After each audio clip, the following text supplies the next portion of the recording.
الرحمن الرحيم کتێبخانەی ڕۆشنایی دەنجی زنجیرەی هاوڵانی پێغەمبەری خودا صلى الله عليه وسلم زنجیرەی 6 کتێبی عەبدوڵڵای کوڕی مەسعود نووسینی حەبیب محەممەد سەعید بڵاوکردنەوەی نووسینگەی تەفسیر بۆ بڵاوکردنەوە و ڕاگەیاندن نەخشەسازی ناوە زەردەشت کاوانی خەت نەوزاد کۆیی بەرگ ترایزۆن ژمارەی لاپەڕە 6 لاپەڕە نۆرە و ساڵی چاپ 1437 کۆچی بەرامبەر 2016 زایانی تیراژ 2000 دانە خوێندنەوەی ڕەشوان کاک خەضر مۆنتاژ و کارە دەنجیەکان هاوکار محەممەد حەسەن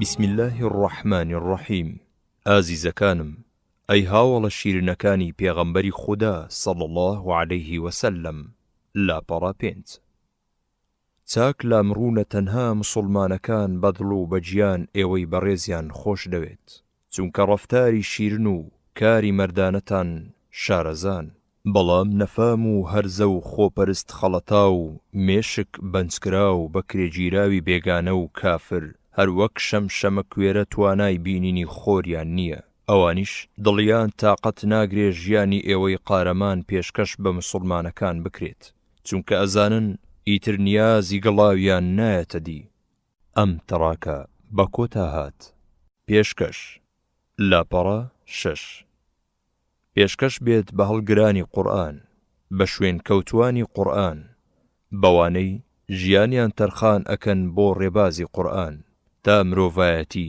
لە سایەیە بەحەسێتەوە ئەم تەڕاکە بە کۆتا هات پێشەچی لاپەڕە 7 الحمد لله رب العالمين والصلاة والسلام على رسولنا محمد صلى الله عليه وسلم وعلى آله وأصحابه أجمعين كاتمروف سرنجي أو كوملا أجري لسردمي پیغمبری خدا صلى الله عليه وسلم إسلام پروردەی کرد تێئەگا کە بەبێ ئیسلام ڕزگاربوون نییە و ئادەمیزاد تەنها لە سایەی ئیسلامە لە گەورەی و خاوەن ڕێزی خۆی تێئەگا تەنها ئیسلامە ئەگاتە فریای چەوساوان تەنها ئەم و بەس چونکە ڕێبازەکانی تر زۆر مرۆڤیان پێگەیاندووە و بەرزیان کردوتەوە بەڵام بالێمان نەشێوێ کەوا ئەوانەی بەرنامە نەفامیەکان پێیان ئەگەینن زۆر کەمن وەکە ئەمانە بەرز ئەبنەوە نابنە مرۆڤی خۆنەویست و دڵسۆز و ڕاستی ویست بەڵکو بە پێچەوانەوە دوای پەیداکردنی دەسەڵات هەموو هەوڵ و کۆششیان ئەکەوێتە سەر پارێزگاری پایە و پلەکەیان و خەریک ئەبن بە ڕابواردن و بەڕەڵاییەوە بۆ ئەمەش هەموو ڕێگایەک ئەگرنەبەر لە کوشتن و بڕین و بەندکردن و تەڵەنانەوە بۆ لە ناوبردنی ئەوانەی لە دەستی گڵاویان بێزار ئەبن بەڵام دەست نەمامەکانی ئیسلام لە ژمارە نایەن بەڵکو مێژووی دوور و درێژی مرۆڤایەتیان پێڕازاوەتەوە هەریەکەیان ئەستێرەیەکی گەشە و نمونەی مرۆڤی ڕاستەقینەیە جا بە پشتیوانی خوددا چەند ماوەیەک لەگەڵ قوتابیەکی خۆ نەویستی قورئاندا بژین بەشکوم خدای گەورە یارمەتیمان بدات تا هەمیشە دڵمان وابەستەی ڕێبازی قورئان بێت و بۆ لای هیچی تر ئاوڕ نەدەینەوە تەنها خودداش بە کۆمەک و پشتیوانی خۆمان بزانین نووسەر شەعبانی 1401 کۆچی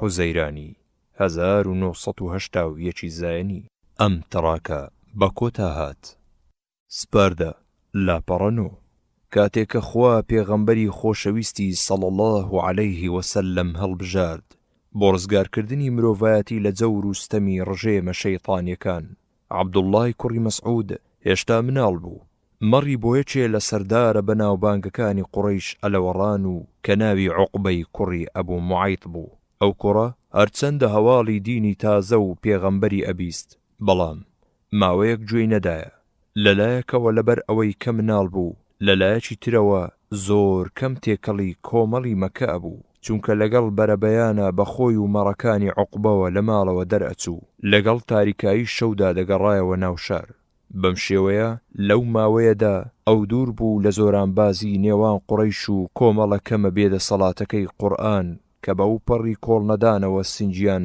دەرپەڕاندبوو لە ڕووی زۆر و ستەم و دەست درێژی و ناڕەوایی قوڕەیشدا.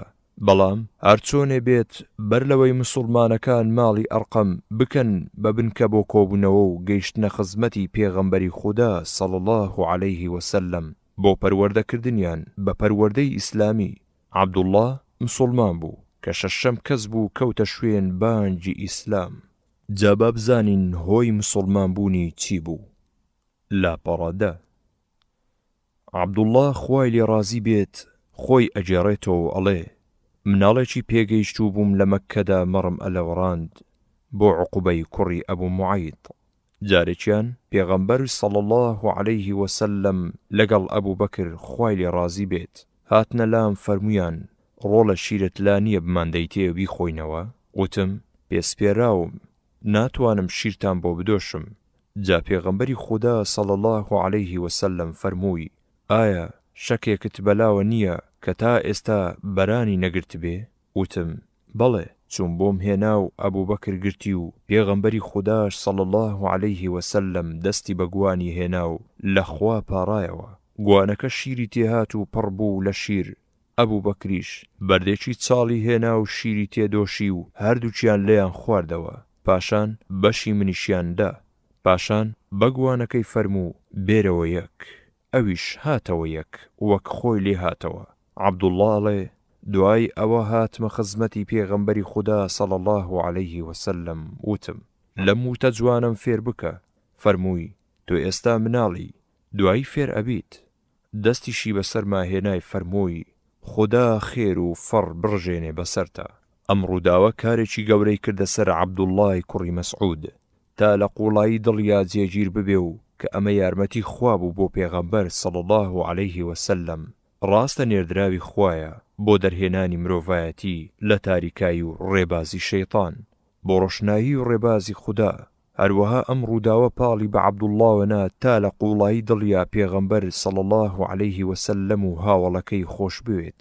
ئەوانیش خۆشەویستی ئەو چویە دڵیانەوە و سەریان لە دەستپاچی و ڕەوشت بەرزی سوڕما بوو. هیوای چاکەیان زۆر پێی هەبوو. پاشان زۆری پێنەچووە عەبدوڵڵاه هاتە لای پێغەمبەر و صلی الله عليه وسلم بەدڵ و بەجیان دەری بڕی کە ئەو زۆر خۆشحاڵە ببێتە ئەندامێکی کۆمەڵی خودا. داوای لە پێغەمبەر صلی الله عليه وسلم کرد تا لە بەردەستیا بمێنێتەوە و خزمەتی پێ بکات. ئەویش ڕەزامەندی خۆی دەربڕی.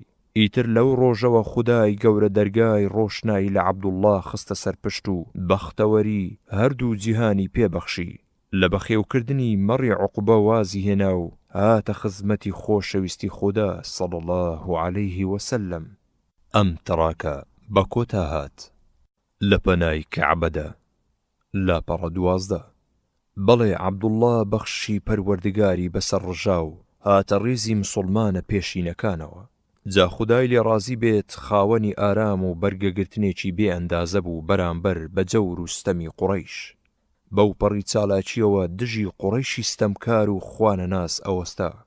عەبدوڵڵاه یەکەم مسڵمان بوو باشکرا و بەدەنجی بەرز لە مەککەدا قورئانی پیرۆزی دا بە گوێی نەفامەکاندا. ئەوە بوو ڕۆژێکیان کۆمەڵە کەمە بێدەسەڵاتەکەی ئیسلام لە مەککەدا کۆبوونەوە و وتیان بەخودا هێشتا قوڕەیش ئەم قورئانەی بەدەنجی بەرز نەبیستووە. جات پیاوێک بەخۆیدا ڕائەپەرموێ و ئەیدا بەگوێیانە. عەبدوڵڵاه وتی من ئەیدەم بەگوێیانە. وتیان ئەترسین قوڕەیش بێن بەگشتا ئێمە پیاوێکمان ئەوێ کەس و کاری زۆری هەبێ. ئەگەر قوڕەیش نیازیان خراپ بێ پارێزگاری لێ بکەن. وتی وازم لێ بێنن خوا پارێزگاریم ئەکا. بۆ سبەینێ لە کاتی چێشتەنگاودا هات بۆ مزگەوت و گەیشتە لای مەقامی ئیبراهیم و قوڕەیشەکانیش دانیشتبوون بە پێوە دەستی کرد بە خوێندنەوەی سوورەتی ئەڕەحمان. هەروەها لەسەر خوێندنەوەی بەردەوام بوو. قوڕەیشیەکانیش سەرنجیان ئەگرت و ئەیانوت ئەوە عەبدوڵڵاه چی ئەڵێ؟ تیا چێت لەوەی ئەخوێنێتەوە کە بۆ موحەممەد هاتووە. بەجارێ بۆی هەڵسان و دەستیان بەلێدانی دەم و چاوی کرد و ئەویش تا هەرچەندێک کە خوا ویستی لەسەر بوو لەسەر خوێندنەوەکەی بەردەوام بوو. کۆمەڵی قوڕەیشیش هەڵوێستی نەفامانەی خۆیان بە ئاشکرا دەربڕی و عەبدوڵڵاهش هەڵوێستی ئیسلامی دەربڕی. قوڕەیش سەلماندی کە ئەوێ بە زۆر وستەم دەنجی ڕاستی کب بکاتەوە و لە ناوی بەرێت. عەبدوڵڵاش سەلماندی کەوا هەڵگرانی بیر و باوەڕی بێگەرد بە ترساندن و هەڕەشە دەست بەردار نابن تا نەفامی هێز بخاتە کار بۆ چەوسانەوەی ڕاستی ویستیان پەرچەدانەوەی بیر و باوەڕیان. ئەمان زیاتر سوور ئەبن لەسەر باوەشکردن بەڕاستیدا و زیاتر غیرەتیان ئەجوولێ و بۆ سەر و ماڵ بەختکردن لە پێناوی بانجی پیرۆزدا. جابا ئەوانەی کە قورئان خوێنن بەسەریەوە ئەژین چاک بزانن قورئان ئەبێ پیاو بیخوێنێ و کە خوێندیشی ئەبێ لە هەڵوێستی شیاوی خۆیدا بیخوێنێ و ئاوی گوێی ستەمکارانی پێ بدا. قورئان خوێندن ئەبێ خوێنی بۆ ئامادە بکرێ تا ئاڵای دوژمنانی ئیسلام داگرێتە خوارەوە. بەلێدانی قوڕەیش خوێن لە لەشی عەبدوڵڵا سەری کردبوو. کاتێگەڕایەوە ناو هاوڵەکانی وتیان پێی ئێمە لەمە ئەترساین. وتی بە خودا دوژمنانی خوا ئێستا لە هەموو کاتێ زیاتر لە لام بێبایەخن. ئەگەر بتانەوێ سبەینش هەروەها بەدەنجی بەرز قورئان ئەدەمەوە بەگوێیانە. وتیان نەخێر بەسە ئەوەی ئەوان پێیان ناخۆش بوو داد بەگوێیانە. کۆمەک و پشتیوانیش هەر خودایە. زۆر سەیرە. عەبدوڵڵای کوڕی مەسعود هەژاری و داماوی بێدەسەڵاتی کرێگرتە کە مەڕی بۆ عوقوبە بەخێو ئەکرد ئەگەر بە شوێنێکا تێپەڕی بکردایە کە یەکێ لە دەسەڵاتدارانی قوڕەیشی لێبوایە. سەریدا ئەخست و لە شەرما پێی ئەهات بەیەکە چونکە پەروەردەی نەفامی وەهای ڕاهێنا بوو کە هەست بەبوونی خۆی نەکات. خۆی بە مرۆڤ نەزانێ بەڵکو وا بزانێ بۆ خزمەتکاری و شوێن کەوتن دروست کراوە و هیچی تر. بەڵام کە کاتێ بەتیشتی قورئان دڵە بێگەردەکەی ڕووناک بۆ لە ئامانج و مەبەستی بوونی تێگەیشت بوو بەو پیاوەی کە دەسەڵاتدارانی مەکە بەپەڕۆ و شڕە بزانێ و دەنگێکی دلێرانە فەرمودەی خوایان بەسەردا بخوێنێتەوە و کاتێک کە مێشتی لە بیر و باوەڕی نەفامی ڕزگاری بوو تێگەیشت کە ئەو هاوبیرانی پێویستە بیر لە ڕزگاری ئازادکردنی ئادەمیەکان بکەنەوە و بۆ دەرهێنان لە ژێر جەور و ستەمی ئەو نەخشە و پرۆگرامانەی کە ئارەزوو پەرستان کێشاویانە بۆ بەرژەوەندی خۆیان و چینەکانیان. بەم شێوەیە پرۆگرامی ئیسلامی دەرونی ئادەمیزاد ڕزگار ئەکا و بەرەو لێهاتن و جوامێری دەستی ئەگرێ. ئەمڕۆژ لەسەران سەری زەویدا مرۆڤەکان وەک سەردەمی نەفامی عەبدوڵڵا ئەژین. هەست بەبوونی خۆیان ناکەن کاتێکە مسڵمان سەرنج ئەگرێت و وا ئەزانێ ئەم جۆرە مرۆڤانە بە کەڵکی ئیسلام نایەن. سەیر ئەکا ترسنۆچی و چاوچنۆچی و ژێر چەپۆچی هەتا دوایی زاڵ بۆ بەسەر دەرونیانە. ئەم هەژارانە دەسەڵاتیان نییە ئەگەر خوا بۆیان بکاو تامی سێبەری پەروەردەی ئیسلامی بکەن ئەوسا هەست بەبوونی خۆیان ئەکەن و بەرەو جوامێری و دڵدامەزراوەی و پیاوەتی هەنگاو هەڵ ئەگرن. ئێمەی مسڵمان ئەوەندەمان لەسرە ئیسلامی بێگەرد بە پێی توانا دەرخەین ساخوا کۆمەک بێت. عەبدوڵڵا بە مسڵمان بوونی بوو بە پاڵەوانێکی چاو نەترس بۆ پەرچەدانەوەی بێباوەڕی بوو بە موعجزەیەکی پێغەمبەری خۆشەویست صلی الله علیه وسلم کە زۆر لە شیری ناو گوانی مەڕە نەزاوەکە گرنگترە. خۆزگەم بەو کاتەی کەوا مسڵمانەکانی ئەم چەرخەشمان بە وێنەی عەبدوڵڵا بەخۆی و قورئانی پیرۆزەوە ترس و بیم لە خۆیان دوور ئەخەنەوە و بە مەردانە بەرامبەر دوژمنانی مرۆڤایەتی سینگ دەرئەپەڕێنن. پاڵەوانانە فەرمودەی خوا ئەگەێنن بە مرۆڤایەتی بێباک لە هەڕەشە و گوڕەشە و ئازار و جەوری لە سنوور دەرچوان. ئەگەر بانجی خوا نەبوایە چۆن عەبدوڵڵا ڕزگار ئەبوو؟ چۆن ئەو هاوچەشنانی خۆیان بەخت نەکەن لە پێناوی بەرزی قورئاندا؟ چۆن مرۆڤایەتی لە گەورەی ئیسلام تێئەگات؟ عەبدوڵڵای هەژار، عەبدوڵڵای بێکەس و کار، عەبدوڵڵای بێ پلە و پایە، عەبدوڵڵای لەش لاواز.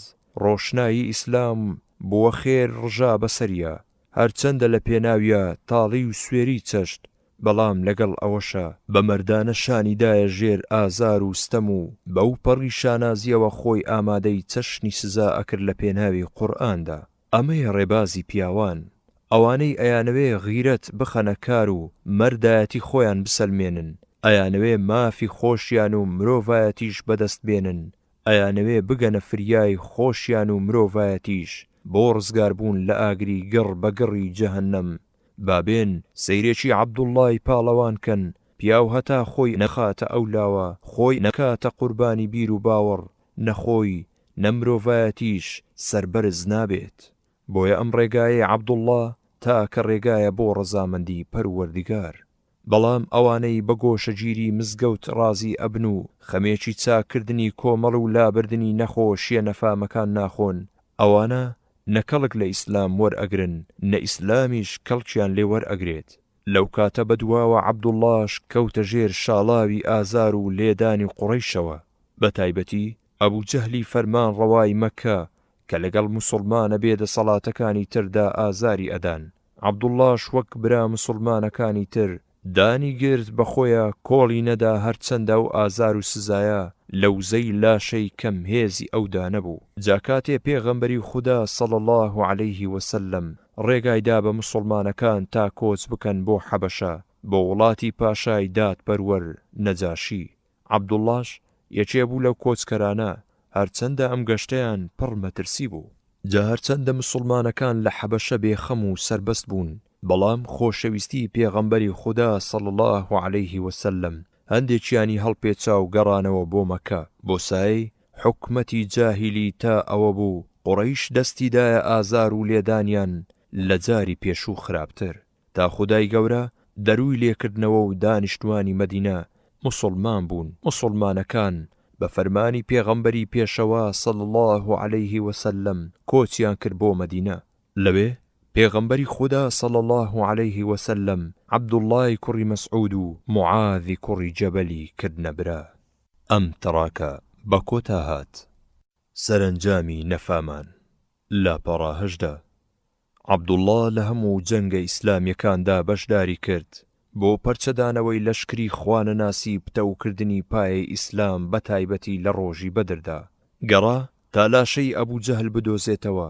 بەڵێ ئەبوو جەهل کە سەرکردەی لەشکرە 1300 سەربازەکەی قوڕەیش بوو بۆ هۆی هەڵگیرساندنی جەنگی بەدر. جا هەرچەندە ئەبوو سوفیان نامەیەکی نارد بۆ لەشکری قوڕەیش تا بگەڕێنەوە و بیر لە جەنگ و کوشتار نەکاتەوە. ئەبوو جەهل کە یەکەم ناحەزی پێغەمبەری خودا بوو صلی الله عەلەیه وسلم گوێی نەدایە ئامۆژگاریەکانی ئەبوو سوفیان. بە فیز و دەمارێکەوە بڕیاریدا وتی بە خودا ناگەڕێینەوە دواوە هەتا بگەینە بەدر. 3 شەو و 3 ڕۆژ لەوێ بمێنینەوە و ئاژەڵ سەربڕین و خۆراک ببەخشینەوە و مەی بخۆینەوە و کەنیزەکان دەست بە گۆرانی و سەما بکەن. هەموو عەرەب بەم هەڵمەت و لەشکر و تفاقەمان بزانێ، با ئیتر هەتایە هەر لێمان بترسن و بڕۆن مەوەستن. بەڵام ئەخنەسی کوڕی شەریقی سەقەفی کە سەردارێکی ژیری وتە بیستراوی بەنی زوهرە بوو، لەم هێرشەدا ڕاکەی ئەبوو جەهلی پەسد نەکرد و دەستی کرد بە وتاردان بۆ لەشکرەکەی، بە تایبەتی ڕووی وتارەکەی کردە بەنی زوهرە. ئەی بەنی زوهرە، خوا سامانەکەتانی ڕزگار کرد و مەخڕەمەی کوڕی نەوفەلی خزمتانی دەرباز کرد. ئێوەش بۆ پارێزگاری ئەو سامانەکەی دەرچوون ئەم ترسنۆچیە بخەنە ئەستۆی من و بگەڕێنەوە و چونکە هیچ پێویست ناکات بەبێ هۆ بجەنگن، نەک بە وتەی ئەمە بکەن.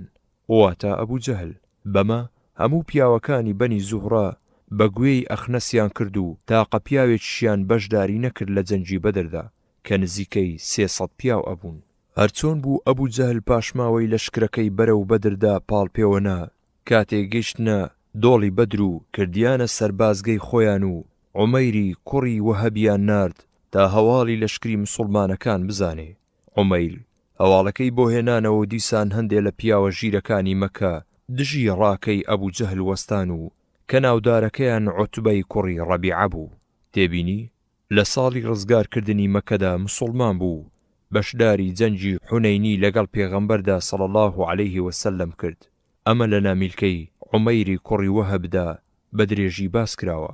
عوتبەی کوڕی ڕەبیعە پیاو ماقوڵی قوڕەیش بوو، یەکێک لە سەردارە ناودارەکانی بوو، خاوەنی ڕاو دانایەتی بوو، بەڵام مسڵمان نەبوو. لە بەدردا بەدەستی مسڵمانەکان کوژرا. کۆمەچی حەکیمی کوڕی خەزام ئەمانە ڕایان وابوو بەبێ جەنگ بگەڕێنەوە بۆ مەکە واز لە شکری مەدینە بێنن، بەڵام ئەو هەوڵ و کۆشەی بێهودە بوو. بەڵکو ئەبوو جەهل تووڕە بوو عوتبەی بەترسنۆک تاوانبار کرد کە گوایە لە خۆی و کوڕەکەی ئەترسێ بکوژرێن. بە هەر شێوەیەک بوو ئەبوو جەهلی داخ لە دڵ بەرامبەر ئیسلام و پێغەمبەری ئیسلام صلی الله عليه وسلم وتەکەی سەری گرت و هەمویانی ناچار کرد تا شوێن ڕاکەی ئەو بکەون دەست بدەنە جەنگ لەگەڵ مسڵمانەکاندا.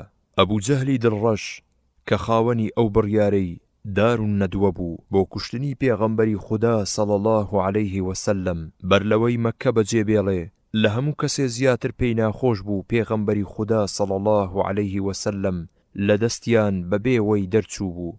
کاتێ دیوە هەردوو لەشکری بەرامبەر یەک وەستاون، لەشکری مەککە لە چەک و سەربازە لە لەشکری مەدینە زیاترە، وای زانی ئەمە هەڵێکە بۆ جارێکی تر بۆی هەڵناکەوێتەوە تا داخی دڵی بڕژێنێ بە لەشکری ئیسلام.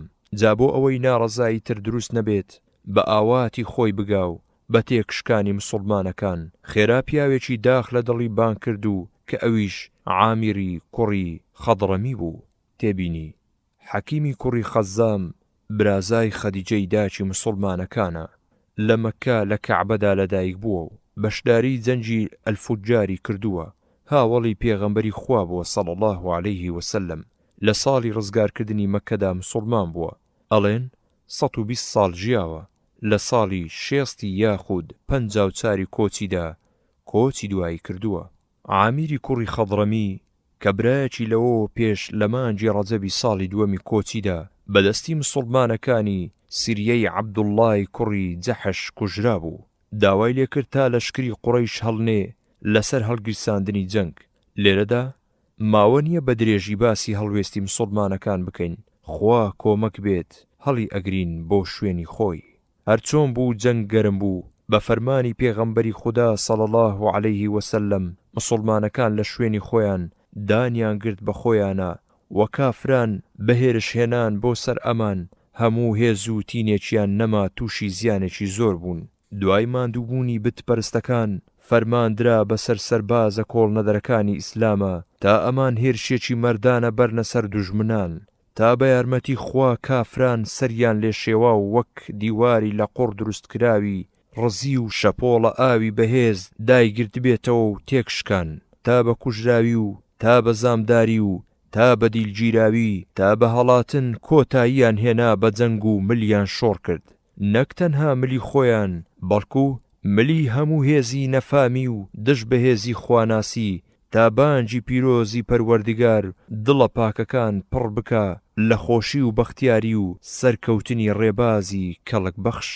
لەم هەڵوێستەدا ئەبوو جەهل ئەو پەڕی هەوڵ و کۆشی کرد تا نەهێڵی لەشکرەکەی پشت لە مەیدانی جەنگ بکە، بۆیە دوای هەموو هەوڵێک ناچار بوو پەنا بەرێتە بەروتەی زل و بۆش کە ئەی نرکاند بیانگرن بەلات و عوزا ناگەڕێنەوە هەتا محەممەد و هاوەڵانی ئاوارەی چێوەکان نەکەین. قوڕت بەسەر ستەمکاری گومڕە و ئەزانیت هێشتا مسڵمانە بێ دەسەڵاتەکەم هێزەکانی مەکە وان لەبەر دەمتە.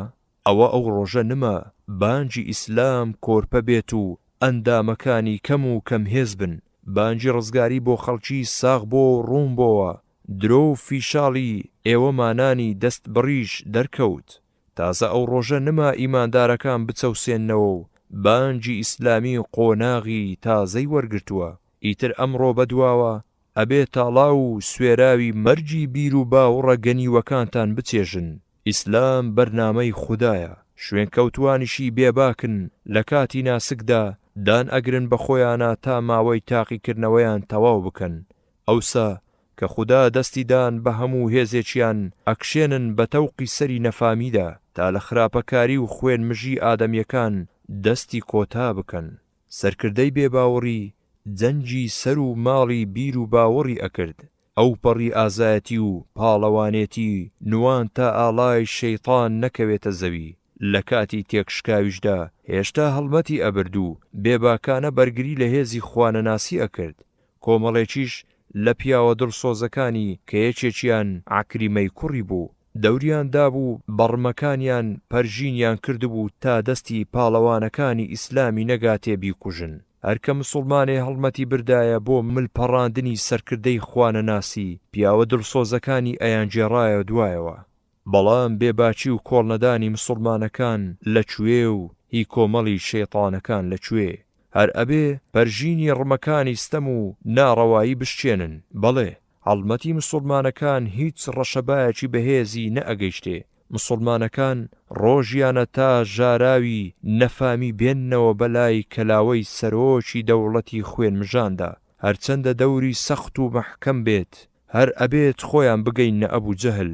بە هەڵمەتی شێرانەی مسڵمانەکان بەدەنجی بەرز ئەحەدونیان ئەوت، مەیدانیان هێنا بۆ لەرزە، پاسەوان و فیداکاران ناچار بوون ڕێگایان بۆ چۆڵکەن.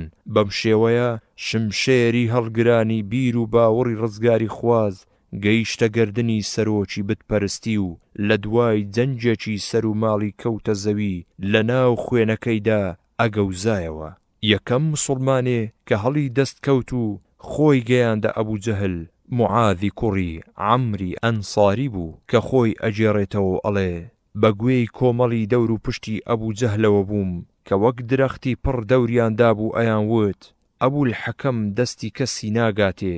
کاتێ ئەمەم بیست خستمە ئەستۆی خۆم و کەوا خۆمی بگەینمێ، بۆیە ڕووم لێنا تا هەڵم دەست کەوت و هێرشم بردە سەری، شمشێرێکم دا لە پێی و نیوەی ڕانیم پەڕاند.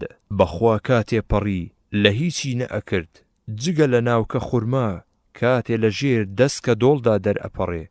عەکریمەی کوڕی شمشێرێکی لێدام و قۆڵمی پەڕاند و بەڵام بە پارچە پێستێکی تەنیشتمە هەڵواسرا بوو، بۆیە زۆر بە ناڕەحەتی جەنگم پێوە ئەکرد. هەرچۆن بوو ئەو ڕۆژە تا ئێوارە من جەنگم پێوە کرد، بە دوای خۆمدا ڕام ئەکێشا. کاتێ ئێش و ئازار زۆری بۆ هێنام، ناچار خستمە ژێر پێم و خۆمدا بە سەریادا پچڕاندم و فڕێمدا. پاشان معەویذی کوڕی عەفرائیش کە دیوا دەست و پەیوەندەکەی خەمیان تەنها خۆ دەرباسکردنە و گوێیان نییە لە حاڵی ئاغاکانیان، خۆی گەیاندێ و دایگرتەوە هەتا خستیە گیانەڵڵا و ئەویش بەجێی هێشت و معەویذیش هەروە جەنجی کرد هەتا شەهید کرا.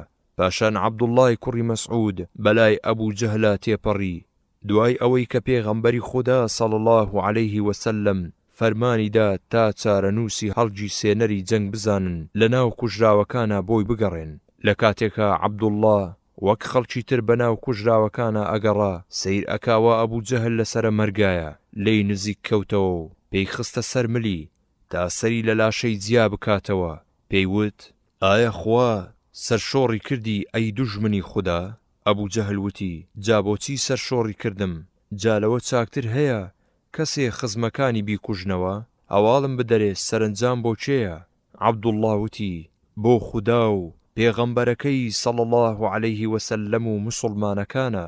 ئەبوو جەهل دەستی لە بنی کە نووی خاڵیەوە دەرچوو، هیچی بۆ نەمایەوە دوای تیاچوونی خۆی و بیر و باوڕەکەی. ناچار پەنای بردەبەر دەشەرێک تا ڕۆژی ڕەشی پێپی نەبکە. بە عەبدوڵڵای وت بەخوا چاک بەرز بوویتەوە ئەی مەڕ بەخێوکەر. عەبدوڵڵای خاوەن بیر و هەست و هۆشی زیرەکی شیاوی نزمی نەبوو، بەڵام چی ئەکەی لە یاسای نەفامی کە هەمیشە مافی لێهاتووان و پێگەیشتووان زەوت ئەکات و لە پلە بەرزەکانیان بێبەشیان ئەکات.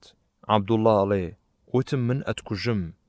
وتی تۆ یەکەم بەندە نیت کە ئاغاکەی خۆت کوشت بێتەوە، بەڵام ئەوەی کە ئەمڕۆ یەکەم داخی سەر لە دڵمە ئەوەیە تۆ ئەم کوژی نەک قوڕەیشیەک.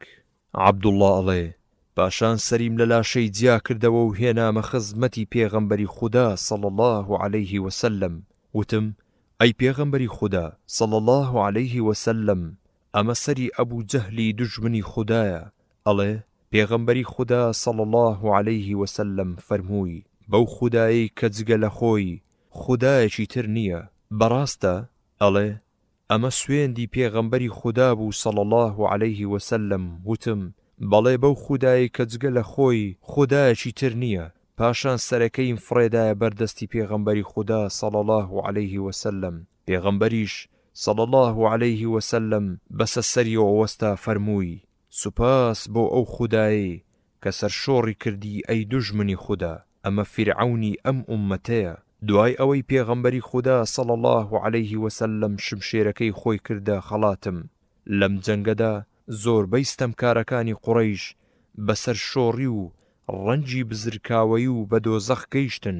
تێبینی بە تایبەتی ئەو حەوت ستەمکارەی لە کاتێکا پێغەمبەری خودا صلی الله عەلەیه وسلم کە لە کەعبەدا نوێژی ئەکرد سەجدەیەکی درێژی بردبوو، لەو کاتەدا ئەبوو جەهلی ناپاک داوای کرد لەوانەی دەوروبەری تا یەکێکیان بڕوا و سیخوڕی قەسابخانەیەکی نزیک بێنێ و بیخاتە سەرشان و ملی پێغەمبەری خودا صلی الله عليه وسلم بەر لەوەی لە سەجدەکەیدا سەر بەرز بکاتەوە. تاوانباری هەرە گەورەی عوقبەی کوڕی ئەبوو معەیط خێرا پێی هەڵسا و هیچ مسڵمانێ نەیتوانی بچێ لەسەری لابەرێ. ئەویش بە فەرمانی پێغەمبەری خودا صلی الله عليه وسلم خۆی تا فاتیمەی کچی هات و لەسەر شان و ملی دایگرت. پاشان کە پێغەمبەری خودا صلی الله عليه وسلم لە نوێژەکەی بۆوە 3 جار لە خودا پاڕایەوە بۆ ئەو مسڵمانانەی کە بەناڕەوا لە مەککەدا ئازار دەدران. ئەمانە هەندێکیان عوقبەی کوڕی ئەبوو معەیط بوو، کۆنە ئاغای عەبدوڵڵای کوڕی مەسعود، ئومەیەی کوڕی خەلەف کە لە ستەمکارە ملهوڕەکانی قوڕەیش و کۆنە ئاغای بیلال بوو کە لە بەیانیەوە تا ئێوارە ئازاری ئەدا تا بەشکوم لەرزەی پێکەوێ و لە ئیسلام پەشیمان بێتەوە. تۆعیمەی کوڕی عەدی کە یەکێک بوو لە سەردارانی قوڕەیش، نەضری کوڕی حارثیش کە هەڵگری ئاڵای قوڕەیش بوو. تێبینی پێغەمبەری خودا پاڕایەوە بۆ لە ناوبردنی قوڕەیش، بە تایبەتی عوتبەی کوڕی ڕەبیعە و عوقبەی کوڕی ئەبوو معەیط و ئەبوو جەهل و وەلیدی کوڕی عوتبە و ئومەیەی کوڕی خەلەف و عەماری کوڕی وەلید و تا ئەوە بوو هەمویان لە ڕۆژی بەدردا بە کوژراوی و بەسەری شۆڕەوە قڵب کرانەوە ناو بیرەکەی بەدر. تێبینی ئەم تاوانبارە لە مەککەدا بەر لە کۆچکردنی مسڵمانەکان بۆ مەدینە لەگەڵ ئوبەی کوڕی خەلەفدا بەینیان زۆر خۆش بوو. جاکە ئوبەی بیست بووی کەوا عوقبە لە خزمەتی پێغەمبەری خودا صلی الله عليه وسلم دانیشتووە و گوێی لێگرتووە، هاتە لای و پێی وت بۆ نەمویستووە تۆ لەگەڵ محەممەددا دانیشتووی و گوێت لێگرتووە بۆ قورئانەکەی؟ ڕوومەتم لە ڕوومەتت حەرام بێ ئەگەر قسەت لەگەڵ بکەم. پاشان سوێندی زۆری خوارد ئەگەر دانیشتبی لەگەڵیا گوێت بۆ گرت بێ یاد نەچیت تف بکەیتە ڕوومەتی عوقبەی دوژمنی خوش بەر نەفرینی خواکەوێ. بەگوێی کرد و تا ئەوە بوو خودای گەورە ئەم ئاەتەی لەسەر ناردە خوارەوە. ويوم يعض الظالم على يديه يقول يا ليتني اتخذت مع الرسول سبيلا يا ويلتى ليتني لم أتخذ فلانا خليلا لقد أضلني عن الذكر بعد إذ جاءني وكان الشيطان للإنسان خذولا. سورة الفرقان آية 27 28 29. شەیبەی کوڕی ڕەبیعە و عوتبەی برای و وەلیدی کوڕی عوتبە و حەنظەلەی کوڕی ئەبوو سوفیانی کوڕی حەربەوە و عامیری کوڕی حەضڕەمی کە هەڵگیرسێنەری جەنگەکە بوو کە بەدەنجی بەرز هاواری ئەکرد وا عیمڕا تا دڵی قوڕەیش بێتە جۆش هەڵمەت بەرن. ئەمانە و هیتر کە ژمارەیان ئەگەیشتە 70 پیاو. زۆر سەیرە بە درێژایی مێژووی مرۆڤایەتی ستەمکاران دژی بانگەوازی ئاشتی و دادپەروەری ئەوەستن کەچی سەرئەنجامی هەمووشیان یەکێکە، ئەویش سەرشۆڕبوون و تیاچوون.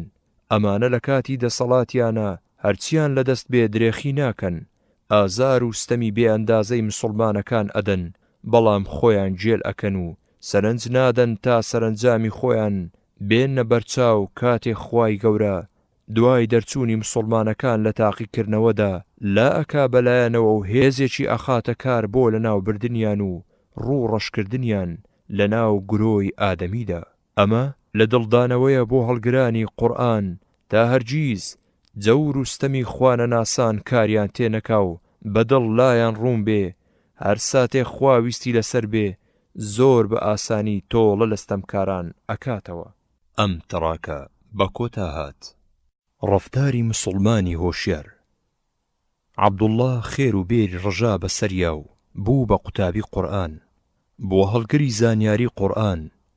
بۆیە مێشک و دڵ و دەرونی خۆی پێزاخاودا و مسڵمانێکی تێگەیشتوو لێ دەرچوو تا بە هیچ بارێکا لا نەدا و بە کەس لە خشتە نەبردرێ و سەری لێ نەشێوێندرێ، بتوانێ بەرگەی ڕووداوە جۆر بە جۆرەکانی ژیان بگرێت و ئەوە بوو دوای کۆچی دوای پێغەمبەری خودا صلی الله عليه وسلم لە کاتی هەڵبژاردنی خەلیفەی ئەبوو بەکردا مسڵمانەکان وەختە بوو تێک بچن.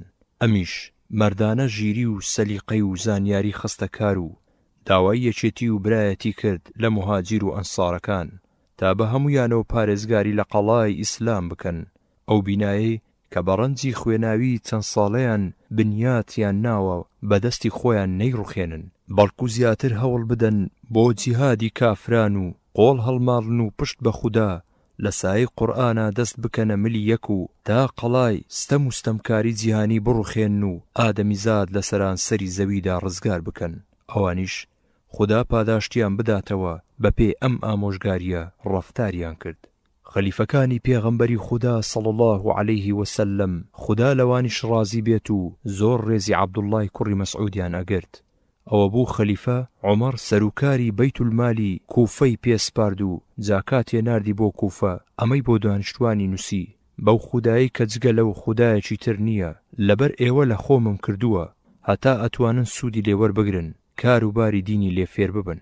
دانیشتوانی کوفە عەبدوڵڵایان بە شێوەیەک خۆشویستووە، هیچ کار بەدەستێک وا خۆش نەویستراوە لەلایەن هەموو دانیشتوانەوە کە هەر یەکەیان جیای کەژێکی ویستووە. بۆیە کاتێ خەلیفە عوثمان خودای لێ ڕازی بێت ویستی کار بەدەستی کوفەی لێ بسێنێتەوە، دانیشتوان بەجارێک گوتیان لای ئێمە دانیشە و بەجێمان مهێڵە، ئێمە پارێزگاریت ئەکەین و ناڵێن هیچ خراپەیەکت بێتە ڕێ. بەڵام تێگەیشتنی ئەوان لەکوێ و تێگەیشتنی عەبدوڵڵا لەکوێ؟ چۆن ئەوە ئەبێتە مایە ئاژاوە؟ سەربازی مسڵمان چۆن ئەبێ لەبەر بەرژەوەندی خۆی لە فەرمانی فەرماندە یاخی بێ؟ جایتر کامەیە گوێڕایەلی یان کامەیە سەربازی خوددا؟ بۆیە فەرمووی پێویستە لەسرم گوێڕایەلی بۆ بکەم، ئەجینا ئاژاوە دروست ئەبێ، منیش حەست ناکەم من یەکەم کەس بم کە دەرگای ئاژاوە بخەمە سەرپشت. سەربازەکانی قورئان بە گەورە و بچووکیانەوە هەر یەکەیان خشتێکی پۆڵا بوو بۆ پێکهێنانی قەڵایەکی بێوێنە بێ ئەوەی هیچ خشتێکیان جێ بەسەریا بە خواری خۆی لێژ بکات. ڕەفتاری ئەندامانی کۆمەڵگەی ئیسلامی ئەبێ وابێت کە بریتیە لە گوێڕایەلیەکی بێ ئەندازە و تەنها لە کاتی یاخیبوون و لاداندا یاخیبوون و لادانێکی دەست ئەنقەست. ملپێچی پێویستە، ئەویش بەدانایەتی و بە پێ بەرژەوەندی ئیسلام. هەتا جارێکیان وت و وێژ و ناکۆچیەک کەوتە نێوان عوثمان و عەبدوڵڵا تا موچەی عەبدوڵڵا لە بەیت المالەوە وەستێنرا. لەگەڵ ئەوەشە تاقەوشەیەکی خراپ و نەشیاوی بە عوثمان نەوت، بەڵکو لە هەموو هەڵوێستێکا بەرگری لێ ئەکرد، چونکە بە تێگەیشتنێکی مسڵمانانە ئەیزانی ئەوانەی دژی عوثمان ئەوەستن جوولەکەی دەم مسڵمانن، خۆیان کردووە بەناو مۆڵگای ئیسلامیدا بۆ زیانگەیاندن بە دینی ئیسلام و ئەیزانی هەر ئەوانەشن کە ناکۆچی ئەخەنە نێوان خەلیفە و کار بەدەستەکانیەوە. بۆیە کاتێک هەوڵی شەیدکردنی عوثمانی کەوتە گوێ ئەم وتە شیرنەی فەرموو ئەگەر بیکوژن لەو چاکتر ناخەنە شوێنەکەی. واتە چێیان ئەوێ لە عوثمان چاکتر بێ؟ عەبدوڵڵا باوەڕی بە پاچی عوثمان دامەزرا بوو، ئەوانەش کە شەهیدیان کرد بەتەما بوون ڕزگاریان بێت لە دەستی خەلیفەی درسۆس کەچی سەیریان ئەکرد ئیمام عەلی کرا بە خەلیفە، بۆیە کەوتنە دروستکردنی ئاژاوە دژی خلافەتی ئەویش. یەکێ لە هاوڵانی عەبدوڵڵا ئەڵێ هەرگیز لە دەمی عەبدوڵڵا وشەیەکم نەبیستوە دژی عوثمان. عەبدوڵڵا ئەوەندە لە خزمەتی قورئان مابۆوە ڕاهاتبوو تا بە هیچ شێوەیەک لە فەرمانەکانی ئیسلام یاخی نەبێت، تا دەست لە هەموو کارێکی خراپ بشوات و تەنها مەبەستی ڕاستی بێت و هەرچی ڕاست بێ بێپێچ و پەنا بێڵێت. جارێکیان لەگەڵ جەنازەیەکە ئەبێت و ئەبینێ وا پیاوێک پێ ئەکەنێ، عەبدوڵڵا زۆری پێ ناخۆش ئەبێ و ئەڵێت تۆ وای لەگەڵ ئەم جەنازەدا پێش ئەکەنی؟ بە خودا هەرگیز قسەت لەگەڵا ناکەم. جارێکی تریش عەبدوڵڵا لەگەڵ پیاوێکدا بۆ سەردانی نەخۆشێک ئەچنە ماڵەوە، ئافرەتێکیش لە ماڵەکەدا ئەبێت و یەکێک لە پیاوەکان خەریک بوو تەمەشای ئافرەتەکەی ئەکرد. عەبدوڵڵا بێپێچ و پەنا و ڕووپامایی بڕیاری ئیسلامیدا بەگوێیە وتی ئەگەر چاوت بتەقیبایە بۆ چاکتر بوو لەمە. عەبدوڵڵا برایەکی بوو ناوی عوتبە بوو، خوای لێ ڕازی بێت کاتێ دەنگ و باسی مەرجی ئەم برای ئەبیستێ دەست ئەکا بە گریان، پێی ئەڵێن ئەوە ئەگری؟ لە وەڵامە ئەڵێ ئەمە سۆز و خۆشەویستیەکە کە خوا دروستی کردووە، ئادەمیزاد ناتوانێت ڕێگری لێ بکە. ئەڵێ ئەمە برای دایک و باوکمە و هاوڵمە لە خزمەتی پێغەمبەری خوددا صلی الله علیه وسلم، ئەمەی کە ئەو بمرێت و من داوای پاداش بکەم لە خوا لام خۆشەویستتر نییە لەوەی کە من بمردم وایە و ئەو داوای پاداشتی لە خوا بکردایە. بە وێنەی ئەم هەڵوێستە ڕێک و پێکانەی عەبدوڵڵا ژیانی ڕازاندبەوە. ئەمەش دیارە لە هاوڵێتیەوە دەستی کەوتووە کە لەگەڵ پێغەمبەری ئازیزدا صلی الله عليه وسلم بردیە سەر، چونکە هەمیشە لە خزمەتیا بوو لێی جیانە ئەبەوە، بۆ هەرکوێ بچووایە لەگەڵی ئەبوو، ئەگەر بخەوتایە هەڵی ئەستاندەوە و ئەگەر خۆی بشۆردایە دای ئەپۆشی و دار دەست و سیواکەکەی بۆ هەڵ ئەگرت و لەگەڵ یا ئەچوە ژوورەوە. دەستپاچی و ئەمینداری عەبدوڵڵا گەیشتووە ڕادەیەک کە لە ناو هەموو موسڵمانەکانە. پێغەمبەری خۆشەویست صلی الله عليه وسلم ماوەی ئەوی دابوو کە هەر کاتێ بیەوێ بچێتە ژوورەوە لای بێ ئەوەی کات و ساتی بۆ دیاری بکات و هەموو نهێنیەکی پێغەمبەری خۆشەویست صلی الله عليه وسلم بزانێ، هەتا ناو نرابوو بە خاوەنی نهێنیەکانی پێغەمبەری خوددا صلی الله عليه وسلم. هەر ئەم هەڵس و نیشتەی بوو و ئەم کارە گەورەی کردە سەر خۆڕەوشتی تا ئەو پەڕی پلە خۆیی و دڵ دەرونی بە ڕەوشتە بەرزەکانی پێغەمبەری خوددا صلی الله عليه وسلم پەروەردە بکە، بە ڕەفتارە بێوێنەکانی جم و جۆڵی خۆی بڕازێنێتەوە. بۆیە پێی ئەوترا ئەو لەو ڕەفتار و ڕەوشتانە نزیکترین کەسە لە پێغەمبەری خوددا صلی الله عليه وسلم کە پێی بچێت. پێغەمبەری خوددا صلی الله عليه وسلم عەبدوڵڵای زۆر خۆش ئەویست، هەروەها زۆر جێگای بڕوا بوو لەلای ئەوە تا فەرمێ ڕازیم بە هەر شتێ بۆ ئومەتەکەم کە عەبدوڵڵا ڕازی بێت بۆی، ناڕازیم لە هەر شتێ بۆی کە ئەو ناڕازی بێت بۆی. لە فەرمودەیەکی تردا فەرمێت دەست بگرن بە پەیمانی عەبدوڵڵای کوڕی مەسعودەوە، شوێن پێی عەماری کوڕی یاسر هەڵگرن.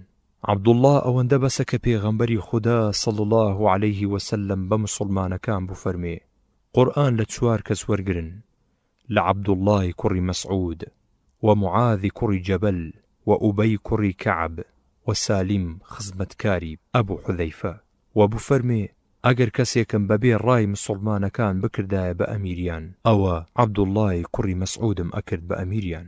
بەڵام عەبدوڵڵا بەم تێکەڵی و ڕێز لێگرتنە وا تێنەگەیشت کە ژیانێکی ئاسایی لەگەڵ پێغەمبەری خوددادا صلی الله عليه وسلم ئەداتە سەر، بەڵکو لە هەموو کەس زیاتر شەرمی لێ ئەکرد و ڕێز و شەرم لێکردنی لە پێغەمبەری خۆشەویست صلی الله عليه وسلم گەیشتووە ڕادەیەک هەتا دوای کۆچکردنی پێغەمبەر صلی الله عليه وسلم زۆر بەدەگمەن ناوی ئەبرد، خۆ ئەگەر ناوی ببردایە لەشی ئەهاتە لەرزە و تێک ئەچوو، عەرەق لە نێو چەوانیدا جۆگەلەی ئەبەست و نەوەکو لەو فەرمایشتەدا پیتێکی بخاتە شوێن پیتێکی تر. عەڵقەمەی کوڕی قەیس کە یەکێک بوو لەو مامۆستا شارەزایانەی کە بەدەستی عەبدوڵڵا لە کوفەدا پێگەیشتووە ئەجێڕێتەوە ئەڵێ عەبدوڵڵای کوڕی مەسعود دوای نوێژی عیشا هەموو 5 شەممەیەک ئامۆژگاری مسڵمانەکانی ئەکرد، لە هیچ ئێوارەیەکدا نەمبیست ناوی پێغەمبەری خوددا صلی الله عليه وسلم بەرێت جگە لە تاقە جارێک.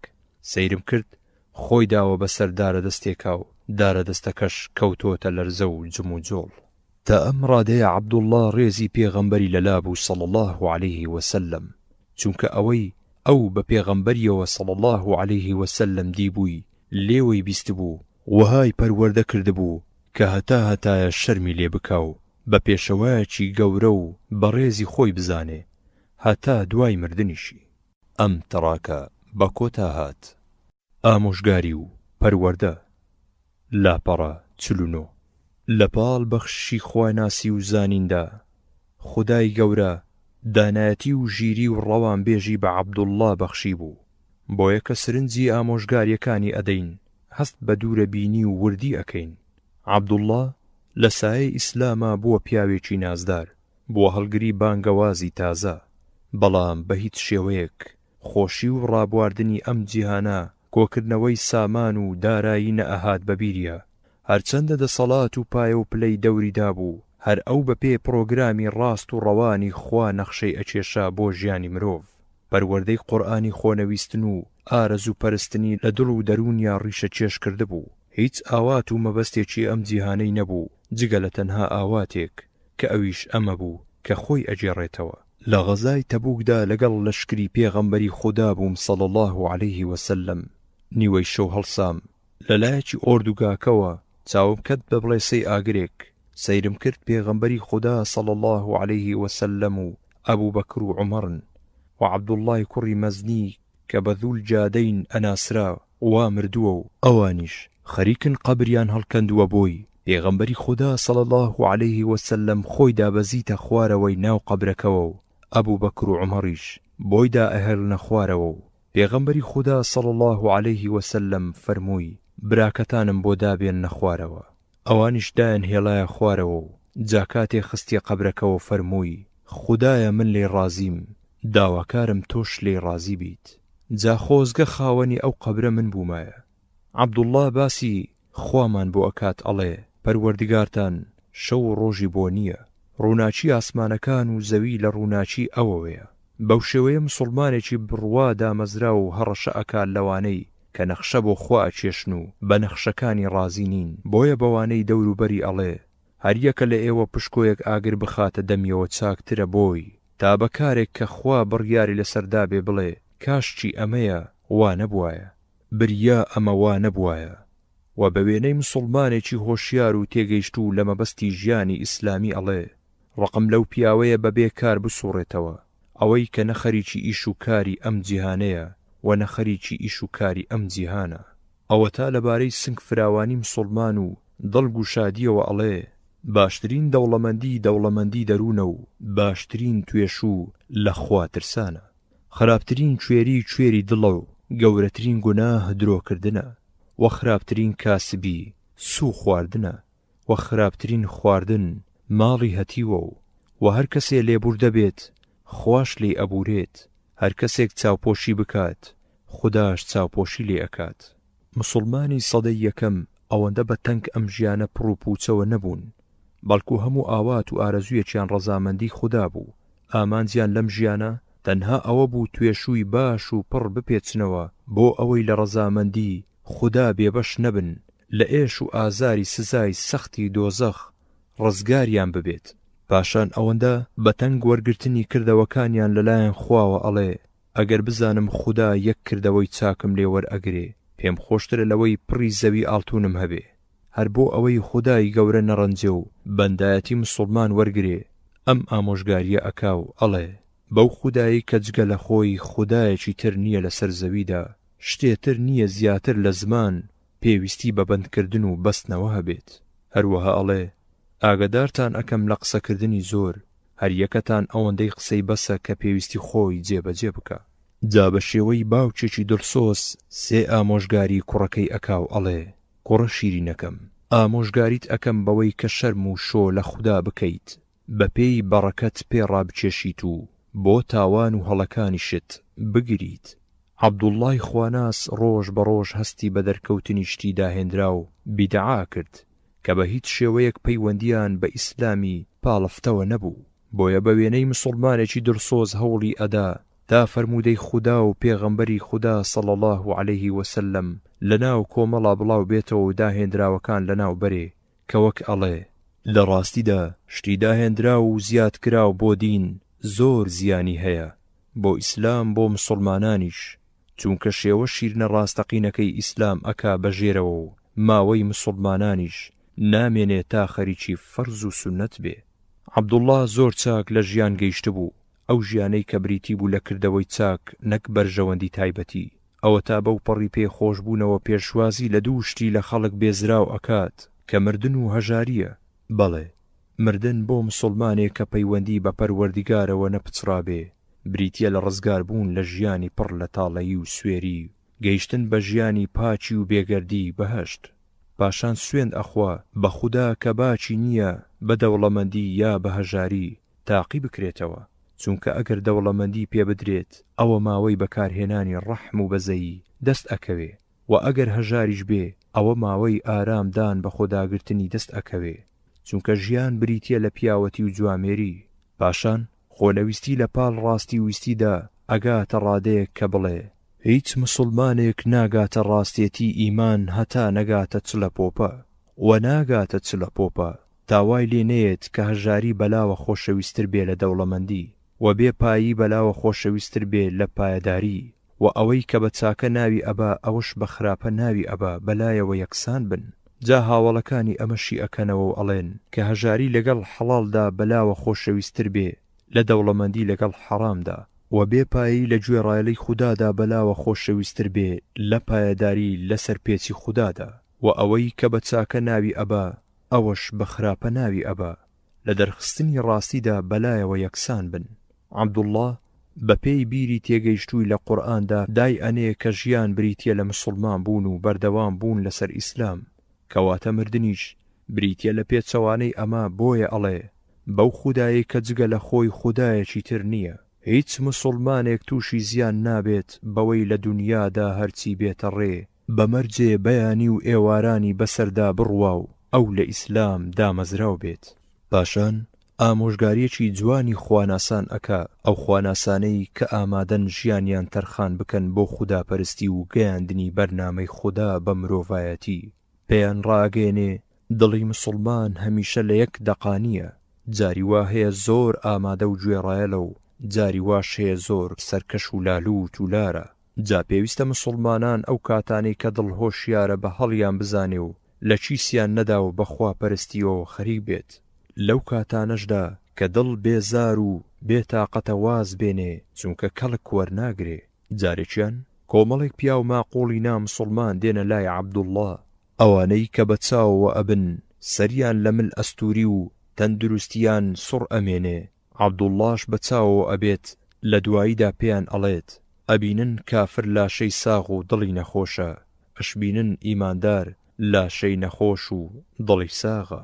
سوێند ئەخۆم بە خودا ئەگەر دڵتان نەخۆش بکەوێت و تەندروست بن، ئەو کاتە بەلای خوداوە لە قاڵۆچەیەک بێبایەختر ئەبن. عەبدوڵڵاه مەبەستی ئەمەیە کە کافر هەمیشە خەمخۆری لاشەیەتی لەسەر حیسابی دڵ و ڕۆحی، بەڵام مسلمان بە پێچەوانەوە خەمخۆری دڵ و ڕۆحیەتی لەسەر حیسابی لاشەی، چونکە ساغی و دڵ و ڕۆح ئەبێتە مایەی ئاوەدانکردنەوەی سەرزەوی و حەسادنەوەی مرۆڤایەتی، وەک ئەو هەڵمەتە ڕزگاریەی کە مسلمانەکان بردیانە سەر ستەمکارانی ئەو ڕۆژەی جیهانی ئاوەدان کردەوە بە پێچەوانەی ئەوروپاییەکانەوە کە پەروەردەی دڵ و دەروون و ڕۆحیان خستە پشتگوێ و ئەو هەڵمەتە ناپیاوانەیان هێنایە سەرگە لە داماوەکەمان کە هەموو کەسێک ئاگای لێتی. ئەمەیە هەر کاتێک مسلمانەکان کەوتنە شوێن ڕێباز و پەروەردەی کافران، وەک ئەوان دەستیان لە قیامەت شۆری بۆ دنیا بۆ خواردن و خەوتن، ئەوە لە هەموو مێروویەک بێنرختر ئەبن بەلای خوداوە، دەستیان لێبەر ئەدا و هەموو سەگ و گورگێک سەریان تێ ئەکەن. دیارە عەبدوڵڵاه خودای لێ ڕازی بێت ئەم وانەی لە لای پێغەمبەری خوددا صلی الله عەلەیه وسلم مامۆستاکەی خوێندووە کە ژیانی تەرخان کردبوو بۆ ڕۆشنکردنەوەی دڵان، ژیانی خۆی و ماڵ و خێزانی نابەوە ئەولاوە. دیسان ئامۆژگاریەکی تری بە نرخی خواناسان ئەکا تا کوێرانە نەنیشنە مل و شوێنی ئەم و ئەو نەکەون، کە ئەڵێ هیچ یەکێکتان شوێنی هیچ کەسێک نەکەوێت ئەگەر ئەو ئیمان بێنێ و ئەمیش ئیمان بێنێ و گەر کافر بوویەوە کافر بێتەوە، خۆ ئەگەر ئەبێ ئیقتیدا بە کەسێک بکەن ئەوا بە مسلمانانی مردوو ئیقتیدا بکەن، چونکە زیندوو ناتوانین لە هەڵگەڕانەوەی بێخەم بین. هەم لە وتەیەکی تریا دەری ئەبڕێ کە مسلمانان پێویستە لە قوڵایی دڵیا جێگیری بکە ئەگەر خەڵکی کافر بوویەوە ئەو لەسەر مسلمانێتی بەردەوام بێ. ئەوەتە باسی عومەر ئەکا و ئەڵێ مسلمان بوونی عومەر ڕزگار بوو، کۆچکردنی سەرکەوتن بوو، وەکردنی بە ئەمیری ئیمانداران ڕەحمەت بوو. پاشان ئامۆژگاریەکی وردی تری مسلمانەکان ئەکات تا ئەگایان لە خۆیان بێت و ڕۆژ بە ڕۆژ تەمەنیان تەواو ئەبێت، بە پیری مەرگەوە ئەڕۆن و کردەوەکانیشیان یەک بە یەک هەڵ ئەگرن و مردنیش لە پڕێکە یەخەیان پێ ئەگرێت، جا ئەوەی تۆی چاکەی بچێنێ دیارە دروێنەی ئەوە ئەکات کە ئاوات و مەبەستی بووە، ئەوەش تۆی خراپە بچێنێ دروێنەی پەشیمانی ئەکات. و هەموو کەشتیارێک تەنها ئەوەی دەست ئەکەوێتەوە کە سەوزی کردووە و هیچ کەس ناتوانێت دەست پێشی بکاو لە بەشی ئەودا هێواش و لەسەر خۆیە. ئەوەش کە هەڵپەڕکەرە هەرچی بۆ بڕیار نەدرابێ دەستی ناکەوێ، جا هەر کەس چاکەیەکی دەست کەوت ئەوە خوددا پێی بەخشیوە، هەر کەسیش لە خراپەیەک بپارێزرێت ئەوە خوددا پاراستویەتی. لە خواترسەکان سەردارن و شارەزاکانی ئیسلام سەرکردن و دانیشتن لەگەڵ یانا زیادکردنی خواناسیە. وتە شیرینەکانی عەبدوڵڵاه تەواو نابن، بەڵام بابەم ئامۆژگاریە کۆتاییان پێبێنین و کە ڕوو ئەکاتە قوتابیەکانی قورئان، هەتا کە ئەمان قورئانی پیرۆزیان کرد بە ئامۆژگاری خۆیان، ئەوە پلەی بەرزیان وەرگرتووە بەبێ مانا لە کیس خۆیانی نەدەن، کە ئەڵێ پێویستە هەڵگری قورئان بە شەو نوێژیا بناسرێت و لە کاتێکا کە خەڵق خەوتووە، بە ڕۆژووی ڕۆژیدا کاتێک کە خەڵق بە ڕۆژوو نییە و بە خەمباریدا کاتێک کە خەڵق دڵخۆشە، و بە گریاندا کاتێک کە خەڵک پێەکەنێ و بە بێدەنجیدا کاتێک کە خەڵک خەریکی دەمەتەقەیە و بە ڕێز و نەرمونیانیدا کاتێک کە خەڵک خەریکی فیز و دەمارە و پێویستە هەڵگری قورئان گریان و خەمباری و نەرمونیانی و دانایەتی و بێدەنجی پیشەی بێت و ناگونجێ هەڵگری قورئان دڵڕق و شک بێ بێ ئاگا و گاڵەگاڵ کەڕ و هاوارکەر و تند و تووڕە بێ. بەڵێ عەبدوڵڵای ڕاستگۆی خواناسی لە ئیسلام تێگەیشت و بە فەرمانی خودا ژیا تا سەردەمی خەلیفەی عوثمانی کوڕی عەفان خوا لێ ڕازی بێت تا ئەوە بوو لە دوای نەخۆشیدا خەلیفە سەری لێدا و فەرمووی دادی چی ئەکەی گوناهەکانم ئەی حەز دە چی ئەکەی بەزەیی و ڕەحمەتی پەروەردگارم فەرمان نەدەم تا ئەو موچەیەی کە چەند ساڵێکە وەری ناگری پێتی بدەن پێویستم پێی نییە لە دوای خۆت ئەمێنێتەوە بۆ کچەکانت ئایا ئەترسی کچەکانم هەژار بکەون فەرمانم پێیان داون هەموو شەوێک سوورەتی ئەلواقیعە بخوێنن من لە پێغەمبەری خودام بیستووە صلی الله عليه وسلم کە ئەی فەرموو هەر کەسێک هەموو شەوێک سوورەتی ئەلواقیعە بخوێنێ هەرگیز تووشی هەژاری و دەست کورتی نابێت. کاتێک کە شەو داهات عەبدوڵڵا گیانی پاچی سپارد و چوو بۆ خزمەتی خودای خۆی کە دوایین هەناسەی ناوی خوا فەرمایشتە شیرنەکەی بەسەر زاریەوە بوو. ئەمەش لە شاری پێغەمبەری خوددا صلی الله عليه وسلم لە ساڵی 32 کۆچیدا کە خەلیفە عوثمان لە ڕیوایەتێکە عەماری کوڕی یاسر خوا لێیان ڕازی بێت نوێژی بەسەرەوە کرد و لە گۆڕستانی بەقیع ئەسپاردە کرا. خوا لە هەمووتان ڕازی بێت ئەی پێشڕەوانی ڕزگاری ئادەمیزاد. ئیتر سوپاس و ستایش هەر بۆ خودایە. ئەم تەڕاکە بە کۆتا هات.